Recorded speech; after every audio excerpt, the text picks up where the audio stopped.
Bonjour et bienvenue dans le journal de l'emploi. Sur le marché de l'emploi, il faut se former en permanence. Formation initiale bien sûr, mais il faut penser formation tout au long de sa vie, donc formation continue.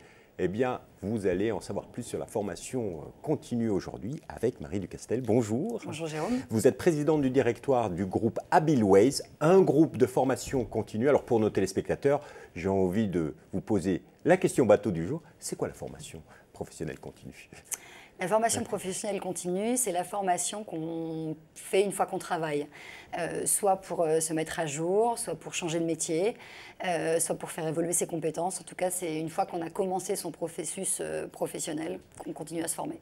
Donc c'est pour des individus salariés ou qui sont en train d'opérer en transition. C'est généralement quelque chose qui est demandé par les entreprises prioritairement historiquement, mais en même temps aujourd'hui ça évolue complètement. Au départ, c'était beaucoup les entreprises qui étaient à l'origine du processus. C'est en train de changer, je dirais, depuis 5-6 ans. De plus en plus, les gens individuellement se prennent en main et je pense que c'est vraiment l'enjeu des 10 à 15 ans qui viennent puisque l'innovation est exponentielle. L'employabilité de quasiment tout le monde est menacée. On dit par exemple qu'il y a 100 000 postes de comptables qui sont menacés à 5 ans, 5 à 10 ans. Donc il y a tout un tas de gens, par l'effet de l'innovation, qui vont être obligés de faire évoluer leur job, de faire évoluer leur employabilité. Et c'est à ça que la formation continue sert. Il faut se former en permanence quand on est en emploi parce qu'effectivement, le marché de l'emploi évolue à toute vitesse et vous êtes là pour les accompagner avec le groupe Abilways. Alors, en 2 mots, comment décrire le groupe? Parce que vous formez dans de nombreux domaines. On forme dans de nombreux domaines parce qu'en fait, Abilways, c'est une fédération de plusieurs marques. Il y a des professionnels de certains métiers qui ont trouvé que leur métier était mal géré en formation et qui ont créé des entreprises de formation. Donc, ce sont vraiment des organismes experts.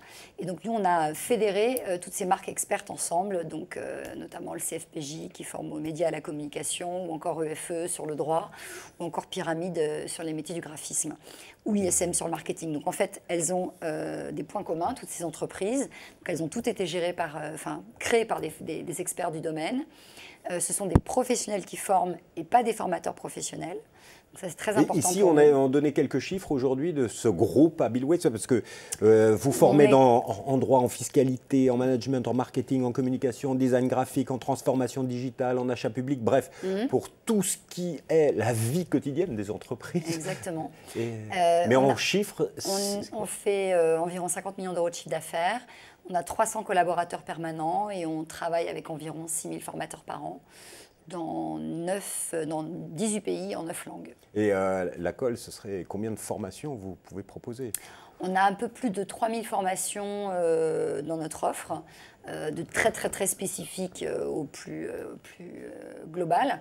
Et on forme des gens qui ont 25 ans en alternance et des gens qui ont 50 ans en fin de carrière. Quand on travaille dans la formation continue, il faut être ultra réactif parce que les besoins des entreprises, les besoins des salariés peuvent changer d'une année sur l'autre. Il faut être ultra curieux. C'est-à-dire qu'il faut être en permanence en quête, en chasse des innovations de chacun des métiers qu'on traite. Donc nous, il y en a beaucoup, donc c'est vrai que c'est un travail pour nous, mais c'est notre spécificité. Donc dans les entreprises, dans l'entreprise, chez Abilways et dans toutes nos entités, il y a des experts du métier aussi qui sont responsables des programmes et de la réflexion sur les contenus de formation. Le digital, j'imagine, a également révolutionné tout ce domaine de la formation. C'était le cas On a inventé des métiers au CFPJ, par exemple, le métier de JRI, journaliste reporter d'image, a été créé au CFPJ dans les années 70-80, je crois. Je n'y étais pas encore, mais voilà, donc c'est vraiment un endroit où on a été les premiers à lancer la formation sur le community management, métier que tout le monde connaît aujourd'hui. Parce qu'on avait observé des jeunes étudiants du CFJ qui faisaient ce métier en sortant d'école. Donc on est vraiment dans cette réflexion, on fait des learning expeditions dans différents endroits du monde pour comprendre les métiers. On est en observation et en quête permanente de ce qui va être les métiers de demain et les besoins de demain. Alors aujourd'hui, si j'ai bien compris, c'est de plus en plus les individus qui doivent prendre en charge leur formation, c'est moins avec les entreprises. Vous pouvez pense traiter des demandes d'entreprises comme d'individus? On traite des demandes d'entreprise comme d'individus. Je dirais aujourd'hui qu'on traite 80%, 85% de demandes d'entreprise et 15% de demandes d'individus, mais j'espère que ce chiffre va progresser. Les entreprises, je pense, ont un enjeu nouveau dans la formation, vraiment nouveau. L'innovation est exponentielle, les business models vont très très vite, on peut se faire disrupter en moins de temps qu'il ne faut pour le dire. Donc les entreprises ont compris que leur première force c'était les hommes, et donc si les hommes doivent être adaptés ou pouvoir s'adapter à la stratégie de l'entreprise ou fabriquer la stratégie de l'entreprise, eh bien, il faut qu'ils se forment en permanence. Donc il y a vraiment un enjeu d'employabilité pour les entreprises avec la stratégie en face qui est très fort. Et après, à titre individuel, je pense que si on regarde chacun son parcours et son métier, on a tous aussi le risque d'avoir son employabilité qui se dégrade parce qu'il y a du digital, parce que son métier est automatisé, parce qu'il disparaît complètement. Et donc, il faut être acteur de cette employabilité et se dire, OK, à 5 ans, à 10 ans, comment je fais pour avoir toujours un job qui me plaît ?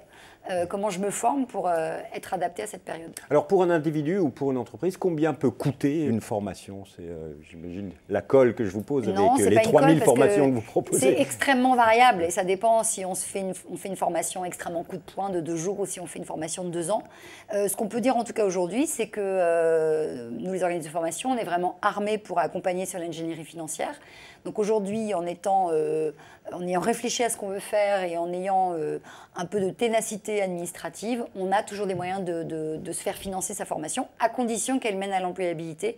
On a vraiment un parti pris chez Abilway, c'est que toutes nos formations sont des formations d'employabilité professionnelle. C'est-à-dire qu'on ne se forme pas à des choses qui ne mènent pas à un métier ou qui ne mènent pas... Il y a vraiment des formations sur les postures, le management, mais en tout cas, on a vraiment toujours cette idée d'application professionnelle. Et pour nous, c'est très important parce qu'il y a ce besoin quand même de faire des choses qui sont utiles. Donc, vous l'avez compris, si vous voulez vous former en matière de droit, fiscalité, management, marketing, communication, design graphique, transformation digitale, achat public, et j'en oublie, j'imagine, vous pouvez trouver des formations en allant sur le site abilways.com. Marie Ducastel, merci infiniment pour votre regard sur la formation professionnelle. Quant à nous, on se retrouve bientôt sur un nouveau journal. Au revoir.